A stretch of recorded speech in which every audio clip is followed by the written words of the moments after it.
그리고 나면은 쭉 내려가서 좀 더 내려가서 맨 아래에서 3줄 정도 올라갈까요?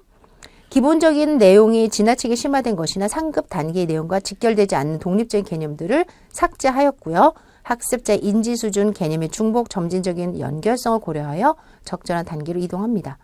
대표적인 게 뭐 초등학교 5학년에서의 집합이 초등학교 6학년으로 올라갔다던가 또는 삭제됐다던가 이동됐다던가 수판셈을 삭제했다던가 오진법이나 도형의 관찰 기대값 수신 방심을 삭제했고 삼포도 표준 편차와 두원의 관계를 10단계를 이동하고 이런 게 있어요. 이 이동이나 삭제 같은 경우는 지금 이해하시면 안 되고요. 좀 어려워요. 왜냐하면 이게 세부적인 단어 한 단원들이나 또 내용 하나이기 때문에. 그런데 방금 읽은 거 제일 아래 초등학교 5학년의 집합 관련 내용이나 6학년 정수와 그 연산 등이 7단계인 중학교 1학년으로 올라갔다. 그 다음에 오진법 도형의 관찰 기대값 수신 방심 내용이 삭제됐다. 이 정도는 여러분들 체크해 두세요. 그 다음에 3차 함수가 10단계 수학에서 삭제됐다. 이런 정도는 괜찮을 것 같습니다. 단위수 조정이라는 거는 과거에 비해서 주당 3시간으로 축소됐다라고 7차 교육과정에 들어있네요. 중학교 3학년은 주당 4시간이 할당되었으나 7차 교육과정에 3시간 축소됐다. 좋아요. 그 다음에 내용 구별을 했다. 과거에는 초, 중, 고 사실 내용이 표를 보세요. 그럼 초, 중, 고가 내용이 좀 이 명칭이 좀 다르죠. 그런데 7차에는 명칭이 초, 중, 고가 다 똑같다라고 돼 있어요. 이유는 바로 이것 때문에 국민공통기본교육과정. 그러니까 10년 동안의 아이들이 모두 다 같은 틀을 벗어나지 않도록 하기 위해서는 가르치는 영역 또한 명칭까지 조정을 했던 거죠.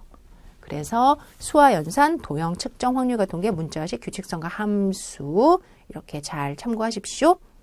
그 다음에 R로 넘어갑니다. 예전에 이 표를 통해서 확인할 수 있어요. 예전에는 삼각형의 합동 조건을 이용하여 간단한 도형의 성질을 증명하게 한다. 누가? 교사가. 그런데 똑같은 내용인 것 같은데 증명할 수 있다. 누가? 학생이. 이런 거를 행동 중심의 표현이라고 그래요. 과거에는 능동적으로 교사가 시키면 하지만 이제는 학생이 하는 게 중요하다라는 거죠. 그래서 학생 입장으로 진술문이 바뀌었다. 그 다음에 또 과거에 이 교육과정의 진술 자체가 여기 대우 이랬는데 이제는 명제 여기 대우를 이해한다. 이렇게 서술 형태가 되었다. 그냥 참고만 하세요. 그리고 계산기 컴퓨터 활용 권장은 뭐 안 봐도 알겠죠. 또한 넘어가서 평가 기준에 대한 구분 준거 이런 것도 역시 이 정도다. 이거는 지금 현재 입장에서 완전히 삭제된 거기 때문에 이 당시에 평가를 할 때 상중하로 구분하는 마지막 있죠. 평가 기준의 수준을 상중하로 구분하는 일반적인 준거를 제시하여 유용한 지침이 될 수 있도록 하였다. 참고로 여기에 대한 대안이 한국교육과정 평가원에서 꾸준히 이루어졌지만 우리나라는 공통된 평가 일반적 준거를 제시해서 대학 입시가 되지는 않아요. 그래서 이런 명칭 과거에 평가 기준의 수준을 상중하로 구분했던 교육과정이 언제냐? 그러면 7차. 그때만 그랬고 나머지는 없어요. 앞뒤로 다. 이제 7차 교육과정이 2007로 개정이 되었는데 사실 제가 유지 바뀌었고 삭제됐고 유지됐고 됐고 그러니까 이쪽으로 넘어와서 84페이지부터 나와도 결국은 제가 방금 이야기했던 이런 것만 좀 설명이 돼 있단 말이죠. 여러분들이 아셔야 될 것만 딱딱 집어서 설명을 해드릴게요.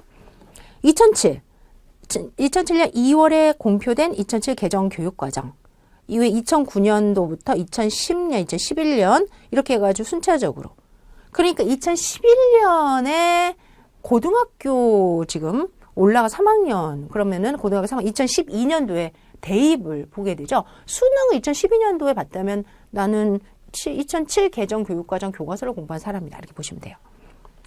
맨 아래 보니까 이제 제7차 교육과정이 의도한 수학과의 단계형 수준별 교육과정은 학교 현장에 정착하기 어려운 면이 없지 않았다.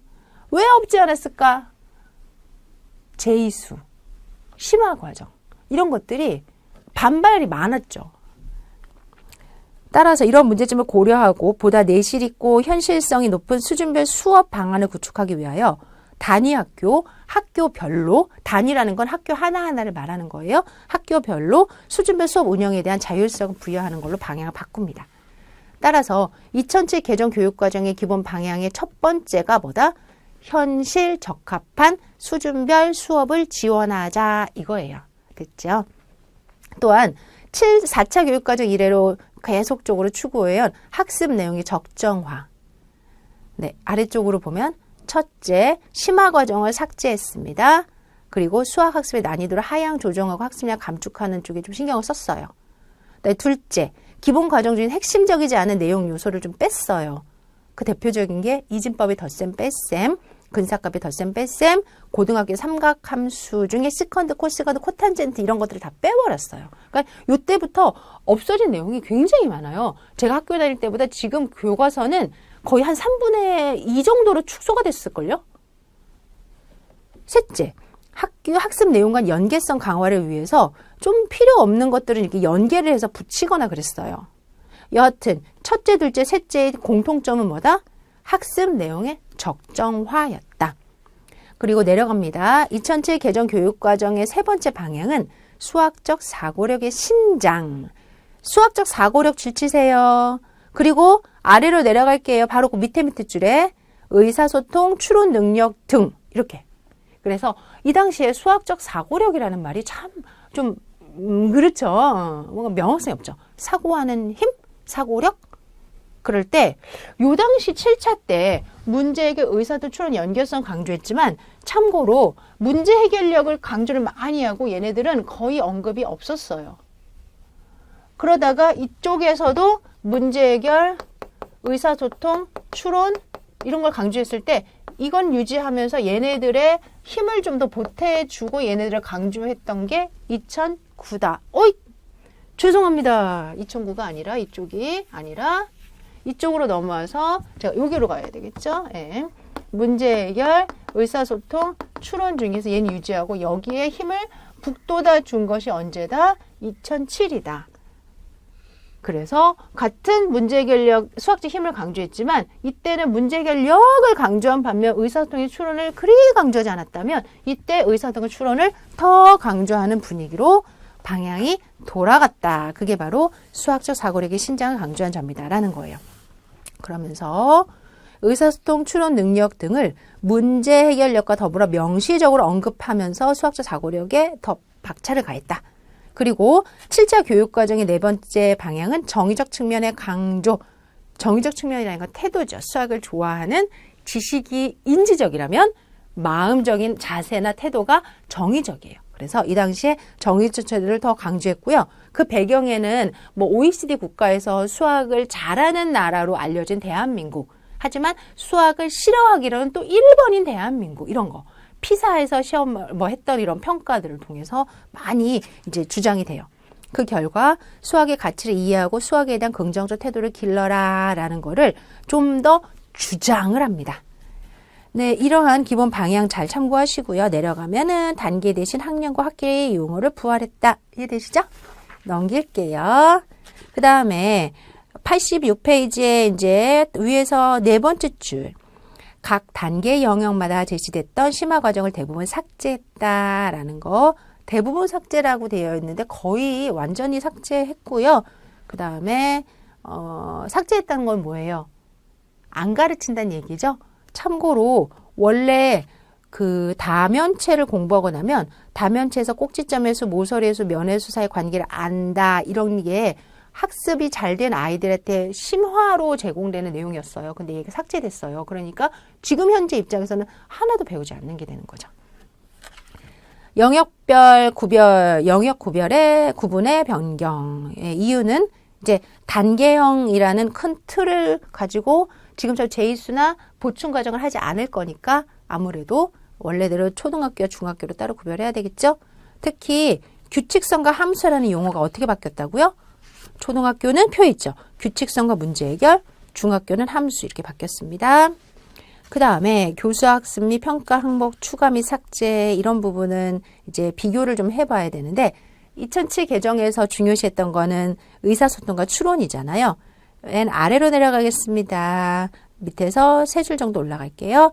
의사소통 능력 신장, 수학적 사고와 추론 능력 신장에 대한 항목을 추가하면서 이제 이 부분에 대한 강조가 좀 더 이루어졌고요. 기존에 있던 문제 해결력 신장과 관련하여 문제 만들기를 추가하였다. 선생님 이게 무슨 말인지 잘 못 알아듣겠어요. 네, 이 책에 있는 내용만으로는 좀 부족합니다. 제가 이후에 여러분들을 위해서 보충을 좀 하나 만들어 드릴게요. 각 교육과정 분석하기라는 시간이에요. 그때 이 부분을 더 공부해보자 하고 옆에다가 공부해보자라고 체크해 주세요. 그 이후에 학년별 내용의 변화라고 돼 있네요. 학년별 내용의 변화는 학습 부담을 경감시키기 위한 내용의 적정화, 내용 분량을 조정하는 거잖아요. 초등학교, 중학교, 고등학교 이렇게 쭉 변화된 게 있어요. 이거는 앞에서 7차에서도 제가 변화됐죠. 근데 2007에도 변화됐지요. 2009에도 또 변화되지요. 2015에도 또 변화되죠. 그래서 이게 되게 어려워요. 하나하나 되게 소소하거든요. 그런데 다 보기는 힘들고요. 표시해 드리는 것만 시간이 되시면 눈요기로라도 보실래요? 즉 중학교 1학년에서는요. 다음 페이지에 넷째 함수 개념을 비례관계 맥락에서만 도입하게 되면 추후 1차 함수와 2차 함수를 이해하는데 어려움이 따르기 때문에 보다 보편적인 맥락의 함수 개념을 도입할 필요가 있어서 한 양의 변함에 따라 다른 양이 정해지는 두 양 사이의 대응관계를 수정한다. 중요합니다. 체크해 주세요. 이후에 함수와 관련한 교직 수학이라는 교수학습 교재론을 공부할 때 굉장히 중요한 도구가 됩니다. 그 다음에 중학교 2학년에서는 둘째, 증명을 이해로 약화시킴으로써 증명과 관련된 내용을 축소하되 학습자의 수준에 따라 차별적으로 증명을 지도하게 한다. 이거 중요합니다. 중학교 3학년에서도 둘째, 원의 접선에 대한 성질의 증명을 이해로 약화시킴으로써 차별적으로 증명을 지도하라. 그 다음에 셋째가 과거의 기출문제였는데 이번에는 빼버립시다. 그 다음에요. 고등학교로 들어갈게요. 첫째, 그 다음에 둘째, 셋째. 이거 한 번씩만 읽어와 주시면 될 것 같아요.